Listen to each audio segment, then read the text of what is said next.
really nobody's talking much about the war anymore these days, especially in Syria and northern Iraq, what the impact is for the greater Middle East. And in your role as the president of the Center for Security Studies, you all devised a plan for the post-war Syria and northern Iraq area that really I think is going to have a total impact in the entire Middle East war effort from a transition to peace perspective. And I was wondering if you could just go into that a little bit and give our viewers a sense of what the truth is about that plan and the realities on the ground that impact that kind of planning. You know, we're in a somewhat advantageous position right now because President Trump, in taking the fight to ISIS and defeating them in all practical, manner, has opened up the opportunity to create a post-ISIS new, I guess, strategic calculus in the region. And I think as bad as ISIS was, as horrifying as what they did was, the death and destruction that they wrought, they were never the greatest threat in that region. Iran is the greatest threat in that region, and the greatest threat in the entire Middle East to peace outside the region.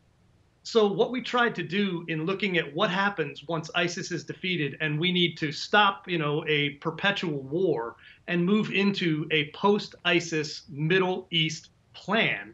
we looked at how to counter Iranian attempts to gain hegemony over the region. They want a path from Tehran to the Mediterranean that goes through Iraq and goes through Syria. And they're pretty close to that at this point, unless we decide that we're not going to allow them to finish it. And that was basically what our plan said. Our plan said, we can go ahead and stabilize things, we can go ahead and finish off ISIS, but unless we make sure that Iran can't consolidate, can't finish their,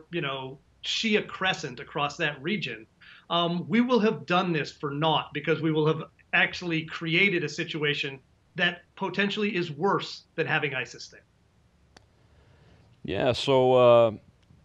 you've talked somewhat about existing borders, and we all know in the political world and the military and national security world that these borders were drawn by non-native folks to the Middle East area, and how